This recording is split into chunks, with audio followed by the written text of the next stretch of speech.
So അല്ലേ guys, അപ്പോൾ നമ്മളിത് നമ്മളെ കക്കേരി ഒരു മാസത്തെ പ്രായമായിട്ടുണ്ട്. ഏകദേശം നല്ല നീളം വെച്ച് പൂവളൊക്കെ ഇട്ടിട്ടുണ്ട്, കാണാം.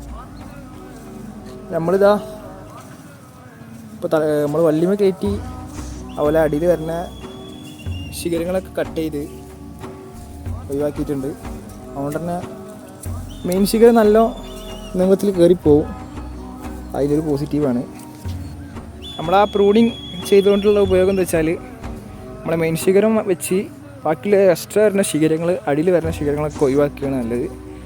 അങ്ങനെ ചെയ്യുമ്പോഴൊരു ഗുണം എന്താ വെച്ചാൽ നമ്മളെ വേര് തള്ളണ ഊർജ്ജം, ഐ മീൻസ് നമ്മളെ വേരും തണ്ടൊക്കെ മണ്ണിൽ നിന്ന് വലിച്ചെടുത്ത് തള്ളണ ഊർജ്ജം അത് ഈ ശിഖരത്തിന് മാത്രം കിട്ടണം. ഈ മെയിൻ ശിഖരത്തിന് മാത്രം കിട്ടിയാൽ നേരെ കയറി അങ്ങോട്ട് പോകും. മറ്റേത് ഇവിടെ എക്സ്ട്രാ വരുന്ന ശിഖരങ്ങൾ വെച്ചാൽ ഇറ്റിങ്ങൾ വലിച്ച് ഇവരിവിടെ ഒരു കട്ടായി നിൽക്കും, ഈ മേലക്കുള്ളത് കയറില്ല.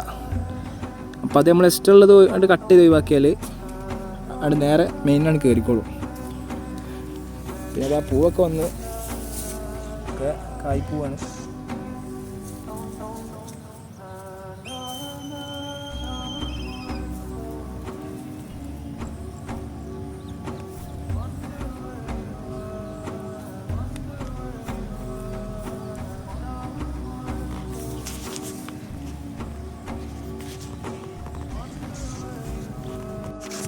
പിന്നെ അതുമാതിരി നമ്മളെ പന്തലിതാ പണിയൊക്കെ കഴിഞ്ഞിട്ടുണ്ട്. ഇനി വള്ളിയാണ് കയറിയാൽ മതി. വള്ളി അങ്ങനെ ഇതും ഇവിടുന്ന് അങ്ങനെ കയറും, അവിടെ നിന്ന് ഇങ്ങോട്ടും കയറും. ഇൻഷാ അല്ലാഹ് ഒക്കെ റെഡിയായി വരുന്നുണ്ട്.